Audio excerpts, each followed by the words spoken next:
Mga ka-RSP, kumusta po kayo? Dito sa Usapang Wow, talakayin natin ang mga paksa na may kaugnayan sa wellness and well-being. Partikular na ang mga usapin sa ating mental health. Makakasama natin ang multi-awarded life coach ng bayan na si Coach Mike. Magandang umaga, Coach Mike. Magandang umaga, Joshua, at sa ating mga ka-RSP. Tuwing Biyernes, all about life and wellness. Dagdag kaalaman para sa sarili ay mas maalagaan. Ako po si Coach Mike Sem. Myths, nurturing relationships. Yan ang ating tatalakayin ngayong araw. Yes, Joshua, pag-usapan natin yan gamit ang wow kung agree or aw kung disagree tayo sa mga popular na myth or opinion or misconception sa may kaugnayan sa pag-nurture ng relationships. At kasama pa rin natin ang ating RSP Barkada at si Atty. Archibald kasama ang Ginoo at Binibining Bulacan para sumagot kung wow o aw.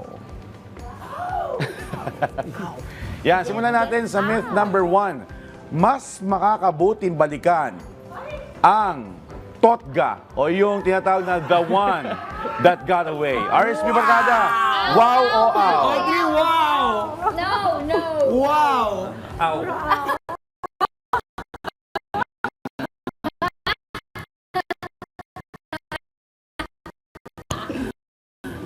Tingnan natin pa yata siya, di ba? O, sige, mga ka-RSP, lumabas rin tayo ng ating himpilan at nagtanong sa ating kawaw na si Matthew. Kung ano ang kanyang sagot, narito. So, wow! Gusto ko balikan, pero syempre, it's the one that got away. It's yung pinaka, hindi lang nagkatugma ng circumstance. So, yeah, I would like to get back with the one that got away. Ako, Coach, conditional aw tsaka wow. Kasi yung asawa ko, siya yung one that got away. Ay! Okay. Kasi so, ano yan depende kung baka kasi siya yung taong para sa'yo Ganon. Sa ating RSP Barkada, Ay, hindi kasi galing si Josh, naging sila na rin before. crush ko siya nung college. So, Yes. Coach Mike. Sige, ako conditional din. Now, kung totga siya at single ka naman at may unfinished business, Yun.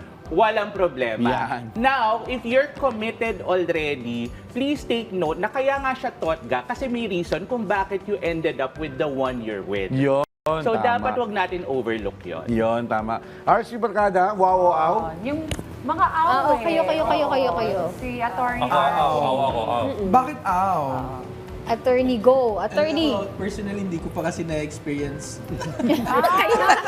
Wala akong totga. Wag naman sana. Pero of course, I'm in a happy relationship for more than 10 years. So, I think medyo Eh, di sana all. Sa aw na lang. Sana all na Bakit lang. Mr. and Miss Bulacan? Ako kasi pag wala na dapat na. Ayun. Yes! Ay, Si Mr. Bulacan. Ako kasi single since birth so wala tayong ay talaga. Yan, mga RSP, alam nyo na. wala pa naman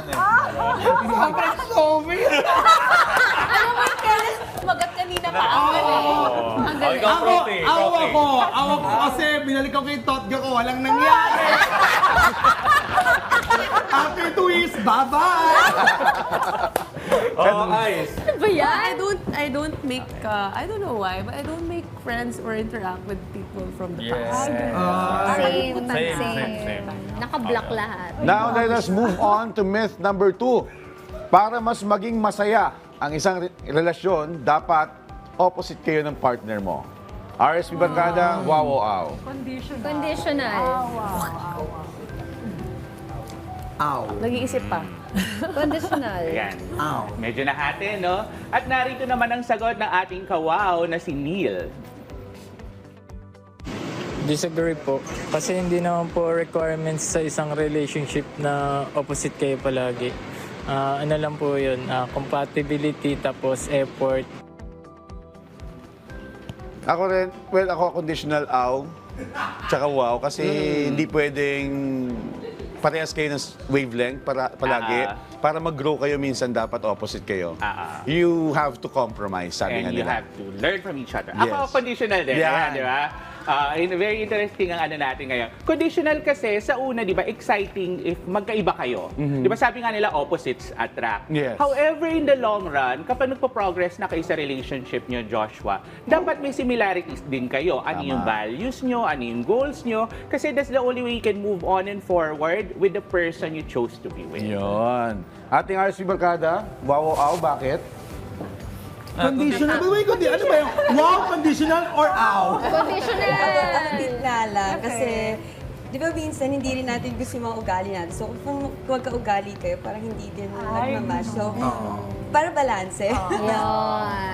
Ako rin po conditional po. Kasi Artista kasi sabi nga po nung ni Sir, ano daw po, we need to compromise sa relasyon. Naks! Yun. Attorney Archie. Well, ako personally, I think it's out. I believe na similar interests result to similar results. So I think if and when magka-same kayo na wavelength and everything, it's a very good help dun sa kung ano yung gusto nyo mangyari sa relationship. Fifi. Bakit ako? Gusto ba ako? Yes! Hindi! For me kasi, I believe na ow. Okay. Kasi hindi parang parehas kami pero hindi kami nag-prosper. So wala din. Showbiz! Now, Ganun din, conditional. Kasi may mga bagay na similar kami, pero meron din like sa ugali, matahimik siya, ako madaldal. So Maingay. parang, Hindi ako ang nasunod bala. talaga kaya ako Combine kami nag-out bala. kasi ginaya ko lang si attorney kasi bala kong sirain yung 10-year relationship. Ano ba yan? Wow! Papasok na ako. Ay, wow. Homebreaker ang break. Wag ganon. It's nice to be different and, para exciting. Diba? You should have May your own- thrill. may sarili kang interest, may sarili siya. Very nice. Kung nyo magkaiba kayo ng religion, tingnan mo, ang gulo sa bahay nyo. Iba naman yun. now let's move on to myth number 3.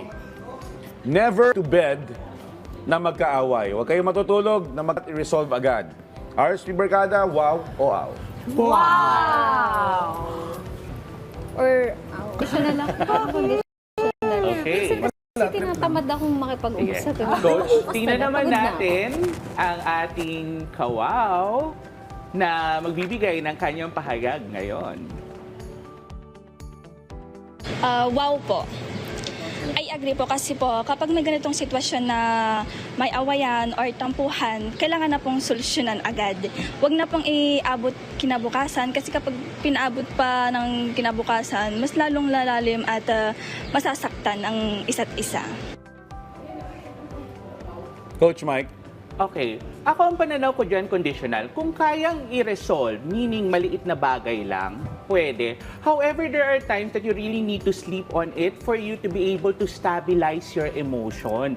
Diba? Kahit medyo magtalikuran muna kayo ng una, it doesn't mean you love each other less. Yes. It only means you're giving each other space na kailangan for you to process your own thoughts, and upon waking up, it might be a new day for you. Yes, ako rin, conditional. Kasi akala ko noon dapat talaga bago ka matulog, makipagbati ka sa asawa mo. Kasi, ginawa ko yun napinilit ko na, teka, mag-usap muna tayo, kailangan natin pag-usapan to, hanggang sa natulog ako mag-isa sa sala. Hindi na ako sinundo dun sa sala, natulog din siya mag-isa. So, tama yung sinabi ni Coach, minsan kailangan itulog natin kasi minsan pagod na rin yung isip tsaka puso natin. RSP Barkada, Audrey, may aw o wow? May sinasabi si Audrey. Sample. Kasi ganito yan, minsan gusto ng lalaki matapos na kagad yung problema. Yes. Ma-resolve na. Pero minsan kasi kailangan ng time ng mga babae. So conditional ka din. Oo, Conditioner. Si conditioner. Hindi naman pwedeng diktador tayo. Sorry na tumahimik ka na. Bati na tayo. Hindi naman pwede yung gano'n, di ba? Galit ka ba sa akin? Hindi po. Gusto mo pansit canton? Opo. Attorney! Oh my God. Ako, lagi, sa wawa ko, I think it needs to be resolved as early as possible. Pero dyan nagmula yung joke, Sobrang di ba? ideal ng pala to. Pero dyan nga yung nagmula yung joke, yung dapat hindi, matutulog hanggat hindi nag-aayos. So, 3 araw na kayong gising. Kasi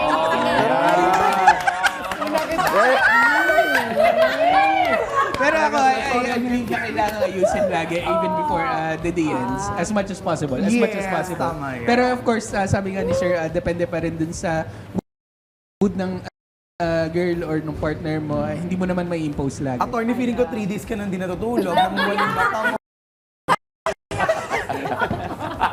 Kaya ang lali na naka-earbuds ko eh. Hindi, pero pogi pa din eh. Iba talaga. How about you, Lawrence? Ako po, wow din. Kasi as a communication major, turo mo sa amin yan, kailangan natin i-communicate lahat ng thoughts. Yeah.